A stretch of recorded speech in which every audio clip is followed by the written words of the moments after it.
Hello, everybody. Well, Angela Rayner, the Deputy Prime Minister of the United Kingdom, she just said that she never wants to be Prime Minister. Well, why is she even ruling it out?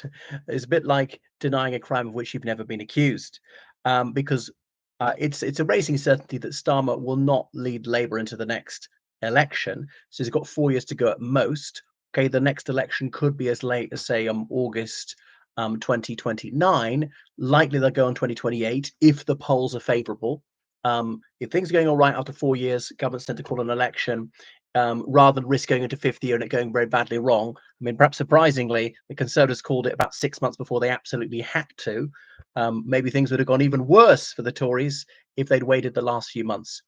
Angela Rayner, Deputy Prime Minister of the United Kingdom, and if Starmer were to drop dead, she is Prime Minister, at least in the interim, until Labour could elect a substantive leader and take over. Because remember, Labour elects the leader and the deputy leader separately. They don't always get on. It was Lisa Nandy a while ago. Labour's never been led by a woman because the great officers of state are Home Secretary, Foreign Secretary, and Chancellor of the Exchequer.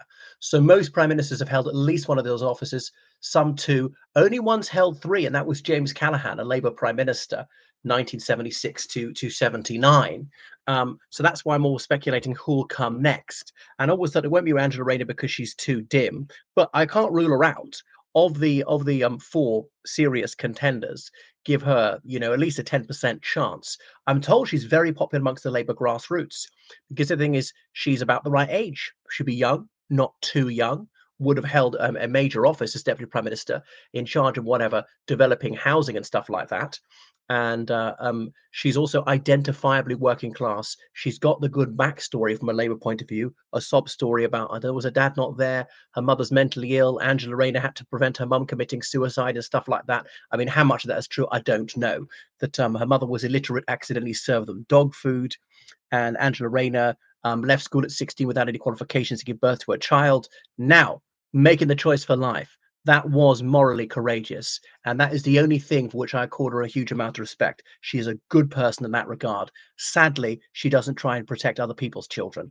You know, they can be murdered. That's absolutely fine by Angela. So, if a violent death it was good enough for other people's children, why not good enough for yours? I'm glad that she at least saved her own kids. But she's a thief, as she said herself. She's obviously defrauded the taxpayer with her council house flip thing when her brother was actually living in. And yeah, Greater Manchester Police let her off the hook because they're all leftists. No surprise there then, because we know the police are extremely politically biased. Um, so anyway, she a leaked memo urging Rachel Reeves to increase taxes on the middle class and to take away more benefits from the middle class, to target it at the working class and frankly the underclass, those who are authors of their own misfortune, to refuse to work and things like that. But she said she's proud of her working class English. Well, no, you can be working class and still speak properly. She doesn't speak correctly. She's a bad example to children speaking ungrammatically. Back in them days, or I can't remember what was that solecism she committed during those debates before the election. So she's an attack dog for Labour, and after several years of coaching, they've taught her to say the words "Tory chaos" because that was her refrain all through it. So she does not want to be leader of the Labour Party. But so what? That doesn't prove anything. There's no such thing as never in politics. And then because if she did say that, that would be seen as disloyal. Is she plotting against Starmer? There's already rumors of that. I think they didn't come out of nowhere because Starmer's approval ratings are appalling, even worse than Kemi Badenoch. So ironically, Sir Ed Davey is the most popular leader of any political party in the United Kingdom, partly because people don't know who he is. And he's actually the longest serving as well, even though he took over that party in 2019 in the wake of their terrible defeat when Joe Swinney, not Joe Swinney, sorry, Joe Swinson, mustn't mix her up with the other North Briton John Swinney. Miss Swinson lost her seat in Dumbartonshire and she's out of politics now. So because not many people loathe Ed Davey, and he's not very opinionated, comes across as this apolitical nice guy. Um, So Farage is quite a Marmite person. People love him or loathe him. There's not that much in between. Whereas Starmer, I've never heard of anyone get remotely excited about Starmer, even his supporters. But Angela Rayner bringing some working class authenticity to it. But Sir Keir grew up kind of working class. But what's all this palaver about class? Surely it matters where you're going, not where you've come from. And you look at the Chancellor of the Exchequer, Rachel Reeves. She speaks in a more or less Cockney accent, although she grew up in a middle class family. Not that much money, but I don't think you doubt middle class. Yvette Cooper, she's a bit middle class and Southern English. And David Lammy is a Londoner, and he's almost middle class. At least sounds it.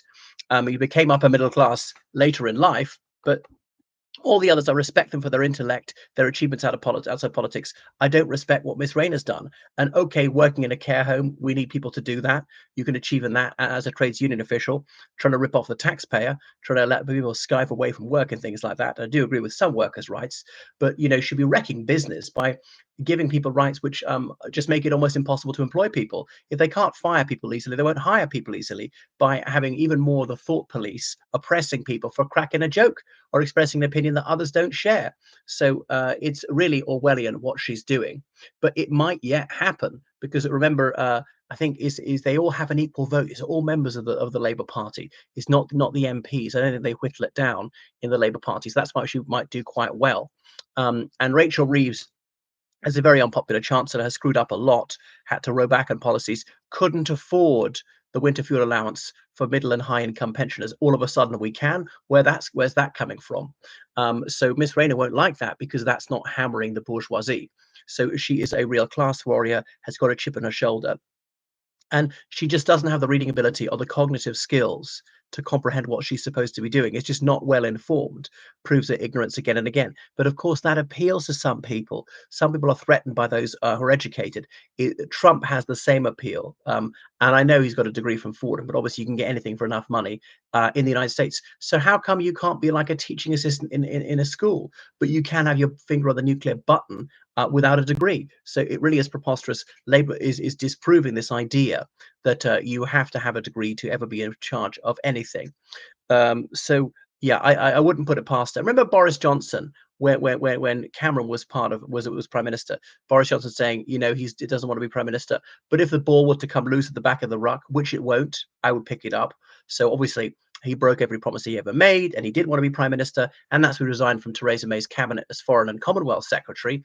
After a meeting at Chequers that weekend, we agreed on everything in the Brexit policy, and the next day it was all somehow totally unacceptable to him. The dream is dying because he correctly calculated that Theresa May's days as prime minister were numbered from these three humiliating defeats in the House of Commons when she couldn't get a Brexit legislation passed, and she survived a vote of confidence as leader of the party. But the very fact it was held meant that she was doomed, and she resigned only 6 months after she won that confidence vote. So Starmer's going to be there for a few years, but not that much longer. So Angela Rayner, her day may yet come. Labour believe they need to be led by a woman. It's embarrassing for them, the supposed feminist party. The Conservatives have been led by 4 women, and Labour never ever has. Conservatives have been led by 2 non-white people. Labour never ever has. The supposed anti-racist party. So it's got to be or David Lammy. There are no white males amongst those top 4 contenders. There are other people lower down, like Wes Streeting. As he's gay, I suppose they'll say, well, that's a diversity hire. That's a step forward.